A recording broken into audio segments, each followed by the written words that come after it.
Right after I met him, he said to me, "You got any of that yogi medicine?" I said, "What yogi medicine?" I thought he meant vitamins. I said, "I've got some, but they won't help a man like you, you know." He said, "Yogi medicine, yogi." And somebody said, "I think he means the acid." I said, "You mean acid?" He said, "Yeah." So I brought acid, and I had pills that were 300 micrograms each. So he held out his hand, so I gave him one, which is a good dose. And he kept, come on, so I gave him a second dose. Come on, I gave him a third. Now, 900 micrograms for a new person, I mean, he was heavyweight, but that's still a size, and it was really good acid. So he goes like this, see?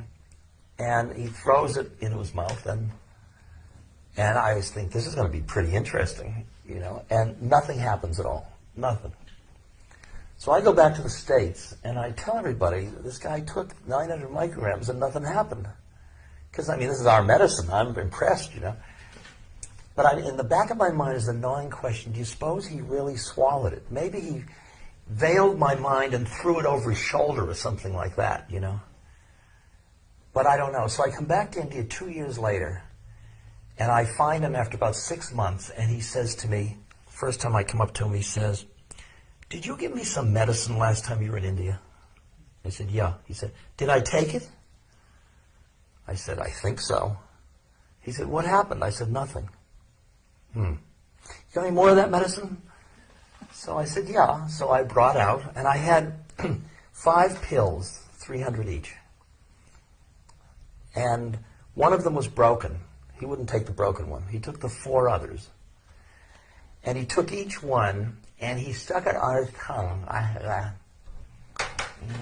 And he made absolutely sure that I saw that he took it all in. Then he said, "Can I have water?" And I said, "Yeah, pani. Garam jo hot or cold?" I said, "Doesn't matter." So he called for water, and he drank some water. He said, "Will it make me puggle? Will it make me crazy?" I said, "Probably." And at one point, he went under his blanket, and then he came back down looking absolutely mad. And I thought, what have I done to this poor old man? He doesn't understand the power of our medicine, and he probably did throw it over his shoulder last time, and I've trapped him into taking it. Oh, my God, how can I live with this? And all this. And then when he had me totally paranoid, he laughed in glee. And nothing happened. And then he said, "These were known about thousands of years ago." He said, in the Indus Valley, in the Kula Valley, he said. But he said, most of that's been forgotten. Now, yogis don't do the